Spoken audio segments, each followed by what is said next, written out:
Okay, so today I'm going to show you how to navigate edit page in 10 minutes. Let's go. So let's start by opening DaVinci.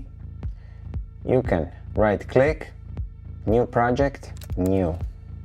Press create and you are in the project. Now enter edit page, right click here, timelines, create new timeline, name a timeline, master cut. Here is project settings. You can choose format and you can choose timeline resolution.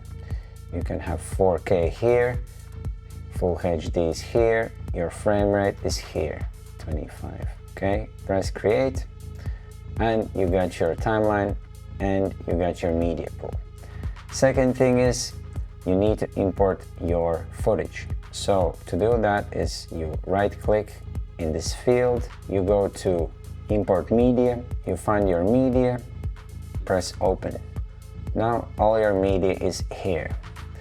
To organize your media, you can click on the files, on audio files, and right click, clip operations, create bin with selected clips. And here's your bin with just audio clips. You can name it by clicking here and say audio. Go back to your master, there's the rest of the clips. You can also mark those. Again, clip operations, create bin with selected clips and name it video. If you have the timeline already there, you just take the clip, drag and drop it into the timeline. You can go up here and you can zoom in or out of the timeline. Let's drag in other clips into the timeline.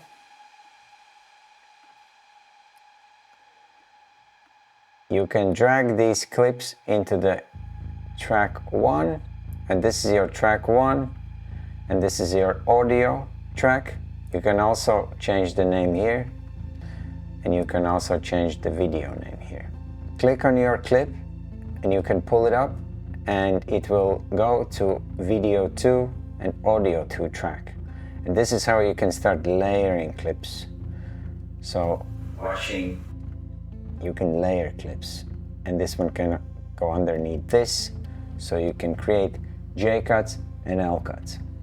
Let's do a quick tour of the layout. So this was your media pool, and you can change the media icons with these buttons.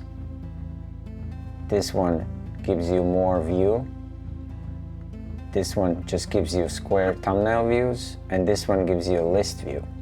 And you can scroll over here and there's more information about the clip, the resolution, duration, date modified, and things like that.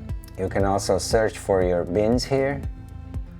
So you can type in first letters and the names will come up here if you have a lot of clips in the project.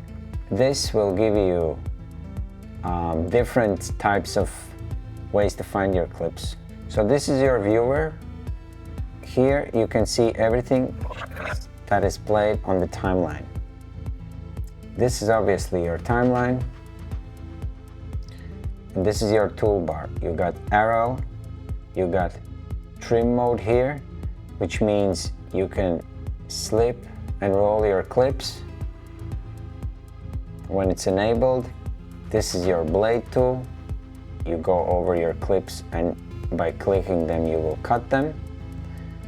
This is your dynamic trim mode, but I wouldn't use that right now. Go back to your arrow and disable that. This is your insert clip, and what it does is when you click on the clip in the media pool, and wherever is your playhead, position your playhead at the end. If that's where you want to insert your clip, you click on your clip, you press insert, and it will land at the end of the timeline. Or the next one is override clip. So override clip will obviously take the next shot. You press on override and it will overwrite your clips. Next one is replace clip.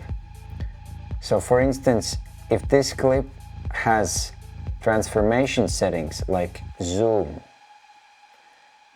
and it's selected, and for instance this shot doesn't have a zoom, but it's up here in the media pool, when you will press replace clip, this shot will go instead of that shot that had a zoom.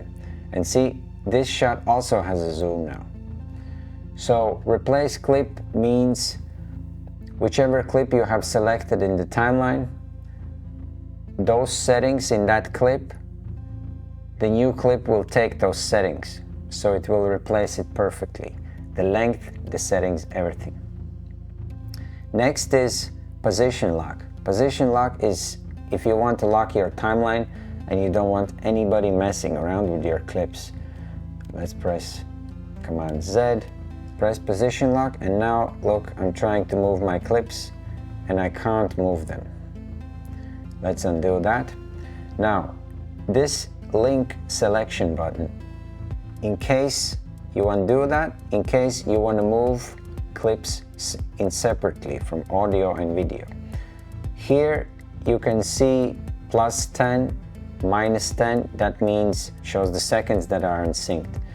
If you want to sync it, you can right click on this red seconds and press slip into place or slip others into place. Another important one is let's enable linked selection again so clips are joined. Another important one is snapping. Let's turn it off. So without snapping off, you can move your clips freely around. With snapping on, the clips will snap to the playhead or they will snap to another clip. Flags basically will flag your clips. Next is markers. If you have a clip selected and you click on the marker, it will add the marker on the clip, but if you have a clip deselected, it will add the marker on the playhead. You can double click on the marker and you can change the name. A roll. You can change colors here, you can add notes, you can press done. And then when you hover over that marker, you will see the name that you've given. This is good for timestamps. If you have long video, you want to add markers to create timestamps. If you want to delete the gap, you click inside the gap and press backspace. If you want to adjust, let's delete these clips so our timeline is more tidy. Let's go into audio. If you want to adjust audio, you navigate this tiny line. Let's zoom in. You navigate this tiny line and you can see you can increase or decrease your audio wave. Let's say you might want to make this wave quieter. You can add keyframes by option clicking on the line, option clicking on the line again, and then dragging that circle down. And if you want to, for instance, increase the volume here, you again option click, it will draw a keyframe, option click the second one and bring it up. That's how you make keyframes in audio tracks. Up here you have effects. You can add video transitions. For instance, if you want to blend these shots together, let's bring it down and let's blend these two shots together. I can bring cross dissolve between these two shots and they blend together. You have also titles here. So for instance, text plus, you drag it in and you can change the name here. Walking. You can change the font here. I don't have any fonts, so here walking. You click on this font, you can change how big it is. and you can change the size here, you can track it, right? And things like that. Let's look at speed basics. You right click on the clip, you go to Retime controls, and you have this Retime controls come up. So for instance, you want slow motion to start here, you would go on this arrow, add speed point, and then this second part after the speed point, you can decrease in speed. So for instance, change speed and you can go 50%. It will push rest of the clips away. Let's watch. And it becomes slow motion for the rest of the way. If you want to have this change smooth, you have to navigate to your show keyframe tray. Tray will open, and here you have the keyframes.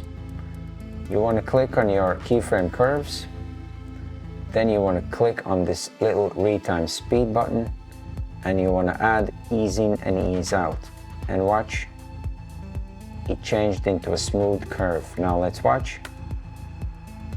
When you have a slow motion that jitters like this, you go to Retime and Scaling, Retime Process, and you press Optical Flow. And now, let's watch, your shot becomes much smoother. New frames are created. Let's disable Show Keyframe Tray, and let's add the text plus at the beginning. Let's add out point at the end, and let's export. So to export, you go to delivery page. First your name, walking video, change location, desktop, save, and then here you click on video. Format should be MP4, codec should be H.264. This will be accepted by all the platforms. Resolution, whichever you want. In quality, I would change restrict to 35,000. And press add to render queue. Video pops up here, and render all. And this is the basics of edit page. Thanks for watching. Like, subscribe, share, comment, all that good stuff, and I'll see you next time.